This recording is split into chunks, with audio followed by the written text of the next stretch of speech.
What's up, guys? This is TheKephas.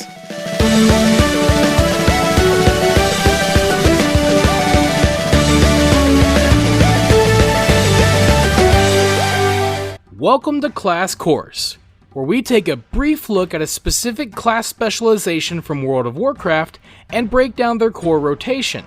So if you're a beginner, or you're simply not familiar with how to play a particular class, then you've come to the right place. Today we're going to be talking about the Devastation Evoker.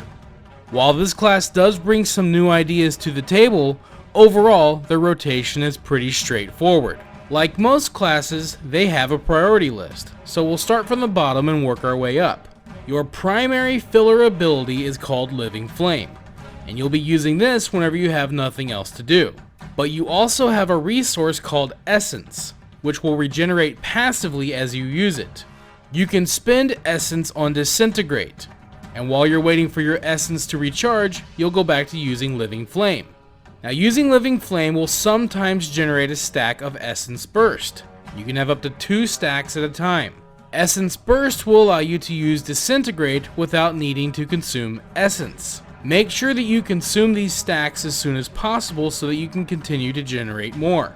Next, let's talk about your 2 empowerment abilities. Empowerment abilities can be charged up to different levels. The first empowerment ability is Eternity Surge. The higher the empowerment level, the more enemies Eternity Surge will hit. So if you're just fighting one enemy, you can use Eternity Surge right away at empowerment level 1. Your other empowerment ability is Fire Breath. This one's slightly more complicated, so I'll try and explain it the best I can. Fire Breath will deal damage to enemies that are standing in front of you.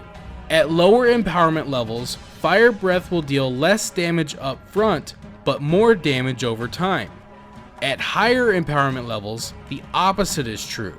So generally, it's more efficient to use Fire Breath at empowerment level 1, unless your enemy is at lower health, and likely won't survive the damage over time. In this case, use Fire Breath at higher empowerment levels to deal more upfront damage. Now, when you're fighting multiple enemies, you'll be doing pretty much the same thing, just switching out a couple of abilities. Replace Living Flame with Azure Strike as your filler ability, spend your Essence and Burst charges on Pyre instead of Disintegrate, and charge Eternity Surge to higher empowerment levels according to how many enemies you're fighting. So to recap, you want to prioritize using your empowerment abilities whenever they're available. Then focus on spending your Essence and Essence Burst charges. And when you can't do any of that, simply use your filler ability.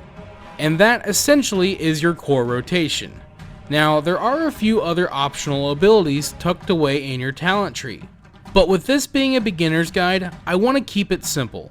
So for now, we're going to end things here. Hopefully, this video will help get you started.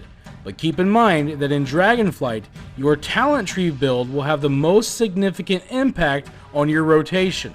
You have a lot of options, but the most important thing to consider is the type of content you want to participate in. This will have the most significant impact on the direction you should take with your build. So if you'd like to learn even more about your class, then I highly recommend that you check out the class Discords, and I will provide a link to them in the description below. Thank you for watching this video. If you enjoyed it, let me know by clicking that like button. And feel free to share it with your friends so they can enjoy it as well. And if you'd like to see more videos, you can subscribe to the channel and click on the bell icon to be notified as soon as new videos are posted. You can also follow me on Facebook, and if you'd like, you can support my work on Patreon. Links to all that stuff can be found in the description below. This is TheKephas. Until next time.